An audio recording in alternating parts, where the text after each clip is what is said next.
قاعد مستني السعر ينزل من سنة، هل صبر ولا خوف؟ في الطب كان عندي 3 أنواع من المرضى. الأول يحس بألم ويقول هستنى يروح لوحده، يستنى لحد ما المرض يتفاقم، ده مش صبر، ده تسويف. تاني يحس بألم بسيط يجري ياخد أدوية كتير من نفسه من غير ما يستشير، ده مش سرعة في القرار، ده تهور. وبين الاتنين مريض تالت يحس بألم يعمل فحوصات، ياخد رأي الدكتور، يدرس الخيارات، ولما يتأكد من التشخيص ياخد القرار الصح في الوقت الصح، ده اسمه صبر محسوب. ونفس الكلام في الاستثمار. في ناس مستنية الوقت المثالي من سنين، لما السعر ينزل هشتري، السعر ينزل شوية لا ده ممكن ينزل أكتر، فالسعر يروح طالع ويفوت الأوان.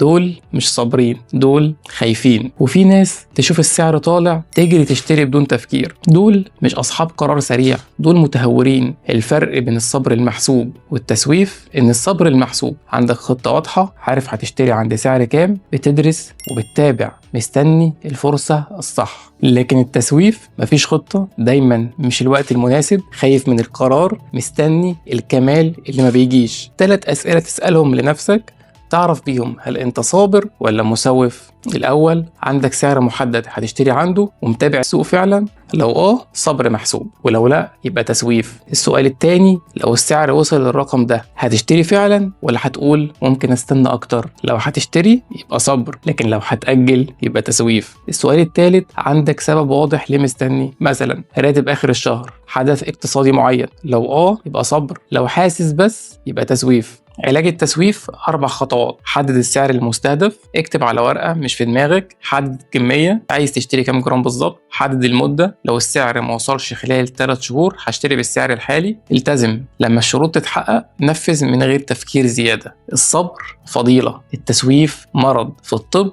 المريض اللي بيسوف بيدفع ثمن غالي من صحته، وفي الاستثمار المسوف بيفوت الفرص وبيدفع ثمن غالي من فلوسه. اكتب في التعليقات السعر المستهدف اللي انت عايز تشتري عنده والتزم بيه.